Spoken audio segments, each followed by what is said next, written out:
جرابوں اور پٹی وغیرہ پر مسا۔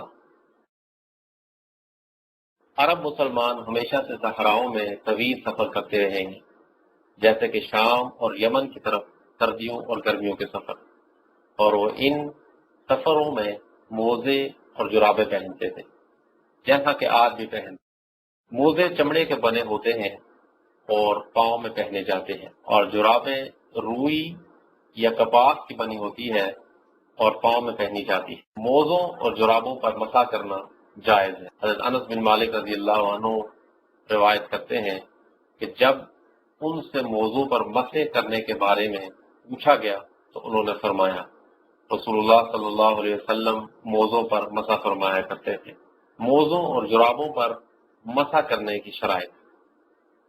نمبر 1، مکمل پاکی کے بعد ان کو پہنا جائے۔ حضرت مغیرہ رضی اللہ عنہ فرماتے ہیں کہ میں رسول اللہ صلی اللہ علیہ وسلم کے ساتھ سفر میں تھا، پس میں نے وضو کے دوران رسول اللہ صلی اللہ علیہ وسلم کے موزے اتارنے کا ارادہ کیا تو آپ صلی اللہ علیہ وسلم نے فرمایا ان کو چھوڑ دو، کیونکہ میں نے پاکی کے بعد ان کو پہنا ہے، اور پھر ان پر مسح فرمایا۔ دوسری شرط یہ ہے کہ ان دونوں نے پاؤں کو ٹخنوں تک ناپا ہو، اور اگر وہ ٹخنوں سے کم ہے تو ان پر مسح نہیں کیا جائے گا، کیونکہ وہ پاؤں میں سے نہیں ہے۔ تیسری شرط یہ ہے کہ وہ دونوں پاک چیزوں سے بنی۔ چوتھی شرط یہ ہے کہ وہ دونوں مباح ہوں، یعنی ان چیزوں سے نہ بنی ہوں جن کا استعمال مردوں کے لیے حرام ہے، جیسے ریشم وغیرہ۔ وضو کرنے کے دوران ان پر مسح کرنا جائز ہے، البتہ جنابت سے غسل کے وقت ان کو اتارنا واجب ہے۔ حضرت صفوان رضی اللہ عنہ فرماتے ہیں رسول اللہ صلی اللہ علیہ وسلم ہمیں سفر کے دوران موضوع پر مسح کا حکم دیتے، اور ہم 3 دنوں تک ان کو بڑے پیشاب، چھوٹے پیشاب اور نیند کی وجہ سے نہیں اتارتے تھے، البتہ جنابت سے غسل کے وقت اتارتے تھے۔ 5ویں شرط یہ ہے کہ مسح مقررہ مدت کے دوران کیا جائے۔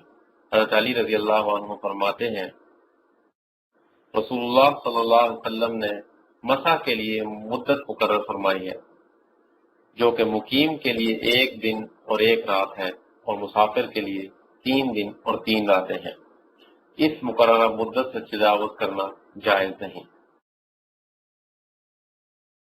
مدت کی ابتدا پہلے حدث کے بعد مسح سے ہوتی ہے، پس اگر کسی آدمی نے وضو کے بعد جرابیں پہنی اور پھر اس کا وضو ٹوٹ گیا تو پہلی دفعہ مسح کرنے سے وہ 1 دن اور 1 رات کا حساب لگائے گا، یعنی 24 گھنٹے شمار کرے گا۔ دونوں ہاتھوں کو پانی سے گیلا کر کے دونوں پاؤں کی انگلیوں سے لے کر پنڈلیوں تک موضوع کے اوپر والے حصے پر 1 مرتبہ مسح کیا جائے گا۔ دائیں ہاتھ سے دائیں پاؤں پر اور بائیں ہاتھ سے بائیں پاؤں پر مسح کیا جائے گا۔ موضوع کے نیچے اور پشت پر مسح نہیں کیا جائے گا۔ حضرت علی رضی اللہ عنہ فرماتے ہیں اگر دین کا تعلق عقل کے ساتھ ہوتا تو پھر موضوع کے نچلے حصے پر مسح کیا جانا چاہیے تھا، حالانکہ میں نے رسول اللہ صلی اللہ علیہ وسلم کو موضوع کے اوپر والے حصے پر مسح کرتے ہوئے دیکھا ہے۔ دونوں جرابوں کے نکلنے یا ایک کے نکلنے سے مسح باطل ہو جاتا ہے، لیکن اگر جرابیں گندی ہوں تو ضروری ہے کہ ان کو اتار کے دھویا جائے تاکہ ان کی بدبو سے دوسرے مسلمانوں کو تکلیف نہ ہو۔ پٹی، اعصابہ اور لثوب پر مسح کا حکم۔ پٹی، اعصابہ اور لثوب پر مسح جائز ہے۔ جبیرہ ان لکڑیوں کو کہتے ہیں جو شکستہ ہڈیوں پر باندھی جاتی ہیں۔ زخمی یا جلی ہوئی جگہ پر دوائی کی غرض سے جو کپڑا لپیٹا جاتا ہے اس کو اعصابہ کہتے ہیں، اور دوائی کی غرض سے زخم وغیرہ پر جو کچھ لگایا جاتا ہے اس کو لثوب کہتے ہیں۔ پٹی پر مسح کرنے کا جواز۔ حضرت جابر رضی اللہ عنہ فرماتے ہیں کہ ہم سفر پر روانہ ہوئے اور ہم میں سے ایک آدمی سر پر پتھر لگنے کی وجہ سے زخمی ہو گیا، پھر اس کو احتلام ہو گیا اور اس نے اپنے ساتھیوں سے پوچھا کہ میں تیمم کر سکتا ہوں، تو انہوں نے کہا آپ پانی کے استعمال پر قادر ہو اس لیے تیمم نہیں کر سکتے۔ بس اس نے غسل کیا اور وہ فوت ہو گیا۔ جب ہم رسول اللہ صلی اللہ علیہ وسلم کے پاس آئے اور رسول اللہ صلی اللہ علیہ وسلم کو یہ بات بتلائی گئی تو رسول اللہ صلی اللہ علیہ وسلم نے فرمایا انہوں نے اس کو قتل کیا ہے۔ اللہ ان کو غارت کرے۔ جب وہ نہیں جانتے تھے تو پوچھا کیوں نہیں؟ بے شک نہ جاننے والے کا علاج پوچھنا ہے، اور اس کے لیے تیمم کرنا کافی تھا، اور زخم پر پٹی باندھنے کے بعد اس پر مسح کر لیتا اور پھر پورے جسم کو دھو لیتا۔ جبیرہ اور عصابہ کے لیے پاکی شرط نہیں ہے، اور ان کے لیے کوئی مدت بھی نہیں ہے، بلکہ جب تک انسان ان کا محتاج ہے اس وقت تک ان پر مسح کرنا جائز ہے۔